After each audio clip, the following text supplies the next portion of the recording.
सात्विकी राजसी चैव तामसी चेष्टाम। भगवान कहते हैं अर्जुन, स्वभाव के अनुसार लौकिक श्रद्धा 3 प्रकार की होती है, सात्विक, राजसी और तामसी।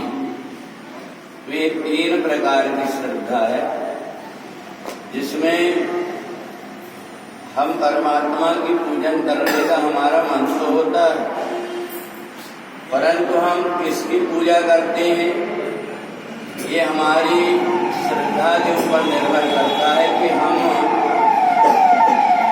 पूजन किसकी करना चाहते हैं। यजन्ते सात्विका देवान। अगर हमारी श्रद्धा सतोगुणी है तो देवताओं की तरफ हमारा मन लगता है कि देवताओं की पूजन करना चाहिए, क्योंकि देवताओं की जब हम पूजन करते हैं तो ये इच्छित वस्तु हमको प्रदान करते हैं।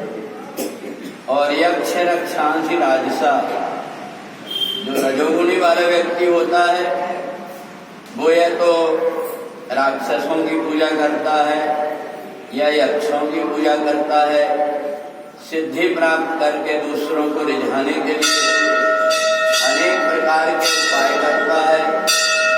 तो इस प्रकार से 2 प्रकार की, एक तो देवताओं की पूजन सतोगुणी कहलाती है और यक्ष और राक्षसों की पूजन रजोगुणी कहलाती है। इसके अलावा एक और श्रद्धा लोगों की होती है और वो श्रद्धा होती प्रेतान भूतगणाश्चान्य।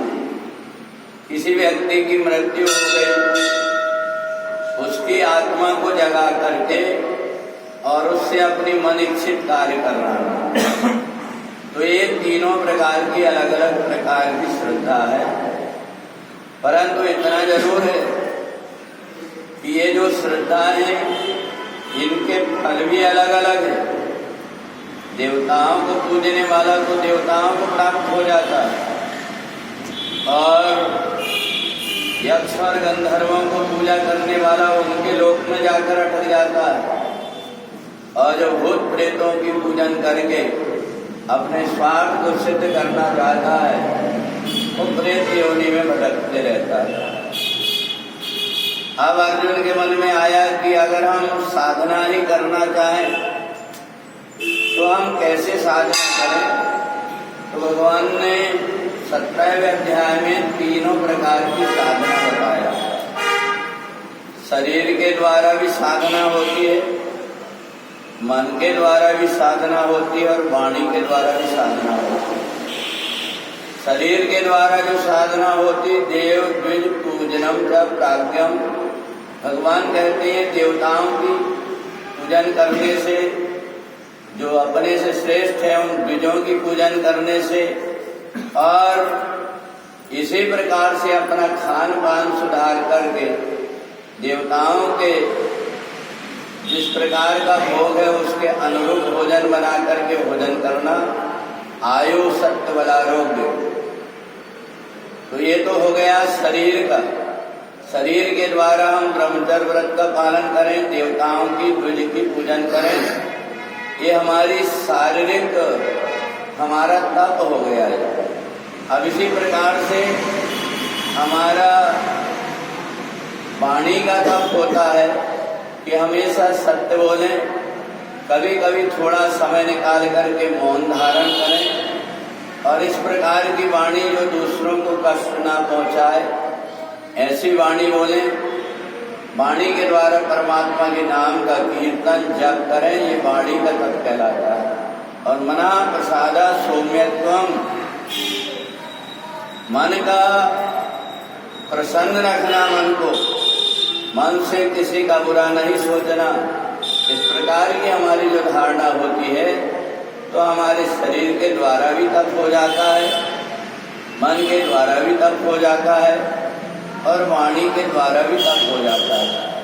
कोई व्यक्ति ये सोचता है कि मैं केवल भूखा रह करके अपने शरीर को कष्ट दूंगा तो इससे परमात्मा प्रसन्न होंगे, तो इसको भगवान ने कहा अगर ऐसा होता तो वो व्यक्ति जिनको भोजन नहीं मिलता, उन लोग भूखे जब रहते हैं तो परमात्मा उनको जल्दी मिलता।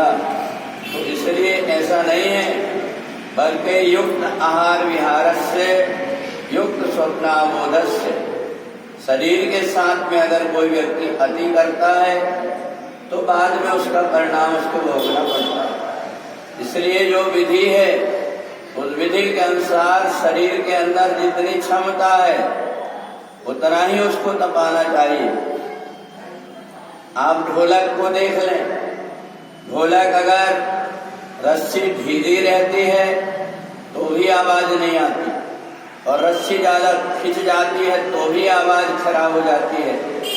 तो इसलिए जितनी रस्सी खींचने में ढोलक का स्वर बनता है, उसी प्रकार से अपने शरीर को भी उतना ही साधना, उतना ही तपाना चाहिए, जिससे कि उसके अंदर कोई विकृति ना आए।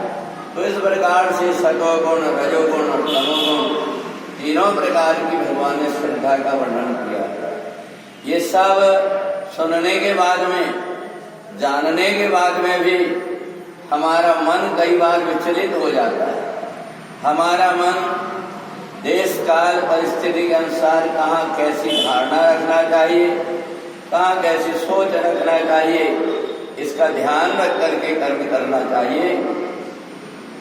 एक समय इंद्र के मन में आया कि मैं नागलोक में जाकर के अप्सराओं का नृत्य को देखूंगा।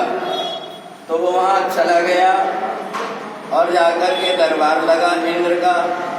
वहां गंधर्व लोग आए।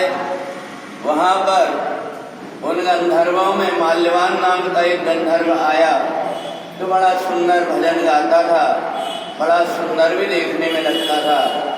परंतु वहीं पर एक गंधर्व स्त्री थी, पुष्पवती नाम की। वो एक दूसरे को देख करके एक दूसरे पर मोहित हो गए। इंद्र की सभा में माल्यवान भजन जब गाए तो भद्दे भद्दे इशारा करके पुष्पवती की तरफ देखता। जब इंद्र ने कई बार देखा, उसको क्रोध आया और क्रोध में उसने श्राप दे दिया कि जाओ तुम राक्षस योनि को प्राप्त हो गए। इंद्र के श्राप से वे दोनों राक्षस योनि को प्राप्त हो गए। पृथ्वी लोक में भूखे प्यासे भटकने लगे, शरीर विकृत हो गया। एक दिन दोनों पति पत्नी बैठ करके बड़े दुखी हुए, हमने पहले जन्म में कौन सा कर्म किए हैं, इसलिए हमें ये योनि प्राप्त हुई। उनका मन बड़ा दुखी था और दुखी होकर के उन्होंने इसी दुख में पूरा दिन भर भोजन नहीं किया, पानी तक नहीं पिया। रात्रि में भी उनकी आंख से आंसू बहते रहे।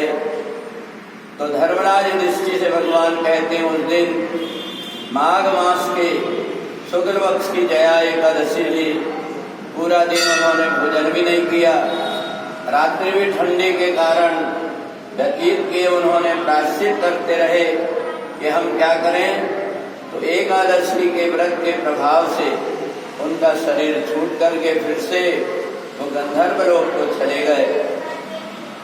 तो जाने अनजाने में हमसे जो गलती होती है, उस गलती का प्रायश्चित के लिए जो जया एकादशी के दिन ओम नमो भगवते वासुदेवाय का जाप करता है, सूर्योदय के पहले उठ करके स्नान करके भगवान सूर्य को जल देता है और एकादशी महात्मा की कथा सुन लेता है। शरीर में जैसी सामर्थ्य है उसके अनुसार व्रत करता है, उसके जाने अनजाने पाप कर्म से उसको मुक्ति मिल जाएगा। बोलिए वृंदावन